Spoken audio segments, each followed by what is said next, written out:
Magandang araw mga kaibigan. Pag-usapan natin ngayon, bigyan ng reaksyon itong post ng News 5 1 hour ago. Mainit na hamunan. Bangayan ni na Congressman Abante at Congressman Pulong Duterte. Okay. Do not mind the floods in Davao. Nagsimula pala ito sa pahayag ni Mayor Basti Duterte na yung ginagawang flood control investigation ng Marcos administration ay ano lang daw, public relation stunt, pampapogi. Kaya nag-react itong si Congressman Abante na magkano ang pondo ni Congressman Pulong sa Davao nung presidente pa ang tatay niya. Ito, nilinaw ni Davao City 1st District Representative Paulo Duterte na lahat ng proyekto ng kanyang distrito ay kompleto at maayos na ipinatupad noong panahon ng administrasyon ng kanyang ama na si dating Pangulong Rodrigo Duterte. Kasunod ito ng hamon ni Manila 6th District Representative Benny Abante na alamin ang pundong nakuha ni Pulong hinggil sa flood control project. Wala na, ito, dagdag pahayag ni Congressman Pulong, wala namang nagbabagsakan na mga flood control projects dito. Wala din mga ghost projects dito. Humiling ng data at halaga ng flood control project si Pulong sa DPWH District at sa Regional Office para malaman ito ni Abante. Yan ang tunay. Walang itinatago kung ganun. Kasi kung pigilan ni Congressman Pulong ang DPWH mag-release ng data, may itinatago. The fact na siya na ang humiling ng data sa DPWH, District and Regional at ibigay kay Congressman Abante, wala siyang itinatago. And I agree. Wala akong nababalitaang nasisirang flood control projects dito sa Davao City. Hindi katulad ngayon. Grabing mga nakakagalit yung mga nakikita ko sa Facebook reel. Saan yun? Quezon. Sa distrito ni Congressman Suarez. Kitang-kita na videoan yung pagbagsak talagang gano'n, no? Ano pa? Sa, Mindoro. Ghost Project naman, Bulacan. Very glaring ang ang mga kapalpakan ngayon. Panahon ni PRRD, ulitin ko, meron akong subscriber, taga Benguet o Mountain Province, nasa Israel. Ngayon nagtatrabaho. Pinadalhan niya ako ng picture sa bayan nila sa, I think Benguet ba? Ang laking ilog. Rumaragasa yung baha. Kaya lang sabi niya, mabuti na lang, sabi ng kaibigan ko, panahon ni Tatay Digong, maganda ang pagkagawa ng diki sa bayan nila. Makikita mo parang napalibutan ng ilog yung bayan. No? Daming kabahayan. Yung ilog, nag-glitter yung pag ganun. Kailang kitang-kita mo naman yung diki na makapal, matibay.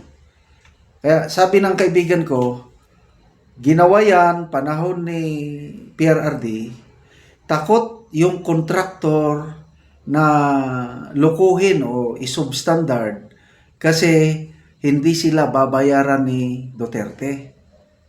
Walang masyadong korupsyon, kaya matibay. That was last year nung kasagsagan sa bagyo sa Bicol, na daming nalunod. Pinadala niya ako ng ganun. So, and tama yung nag-jibe o nag-confirm yung sinabi niya na takot ang mga kontraktor nga hindi bayaran kung isubstandard nila. Yung kalsada rin sa aming farm sa Bukidnon, ganon din ang narinig ko sa mga kontraktor. Nga hindi nila basta-bastain na lukuhin ang paggawa ng project dahil hindi sila babayaran. At nakita ko yung kalsada papunta sa farm namin na matagal na lubak-lubak. 2,000 ko pa nabili yung farm. Saka lang na semento, year 2000 nabili ang farm. Saka lang na semento noong 2018 or 2019 na. Panahon na ni Duterte. Nung natapos na yung kalsada, nabigla ko dahil biglang may binakbak na mga porsyon sa kalsada. Napag-alaman ko na yung mga binakbak na porsyon, giniba, hindi nakapasa sa quality test, standard So, yung contractor napilitan na baguhin yung portion ng kalsada, siniminto niya ulit, then nung nakapasa na yung sa standard o yung quality inspection test, saka binayaran yung contractor. Ganon nung panahon ni PRRD.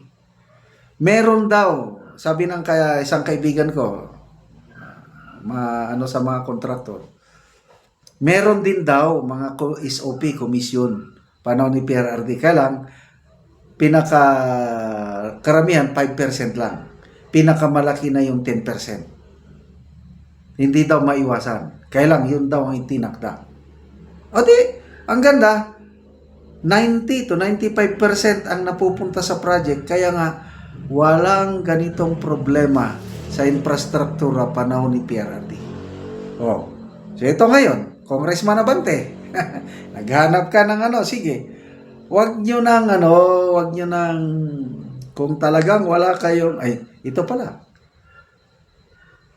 Yung siniwalat ni Mayor Moreno, think 1.4 billion ang pondo sa Manila flood control. Itong panahon ng Marcos administration, nababaha pa rin. So wala na. Na checkmate na sila itong mga kongresista na may tinatago. At sana totohanan ng Pangulo ang investigasyon.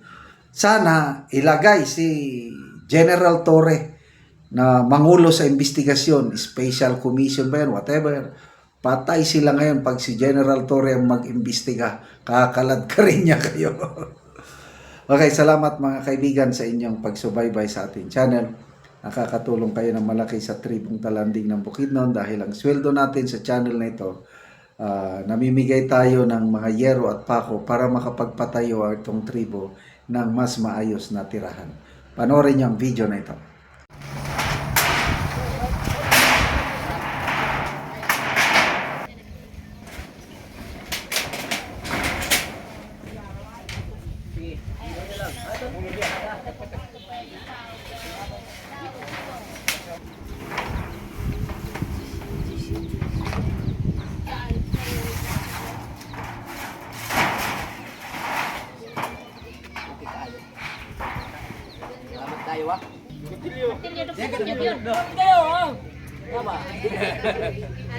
Gapo eduk ngay bay. Oh, bay tapara. Salamat kayo sir. Sa giyatan na nalangin. Sino bang? Oh. Ayro, salamat kayo.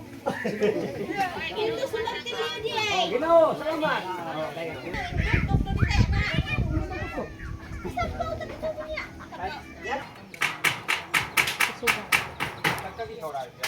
Salamat kayo sa Ginoo. Itabangan ni. Kol, nindot na gid kayo kuli mo nga to po. Nakatindog na kapatukod na gid ka og balay. Maayo na gid nga tanawon Muna ni ang balay ni Angkol nga nagpatukod siya so nindot na gid kayo nga tanawon. Karon Kol, unsang imong ikasulti nga nakatukod na ka og bag-o nga balay? Maayo na ang imong balay. Unang-una, magpasalamat ko sa Ginoo kay ngay nabagang kong sir nga di na gid kumulanan. Oo. Salamat og nagpasiyog dani. Dakong pasalamat nako kay nabangan ko og madugangan pagyod. Naot ko madugangan ko sen kay kulang pag abo og kulang pag barkon.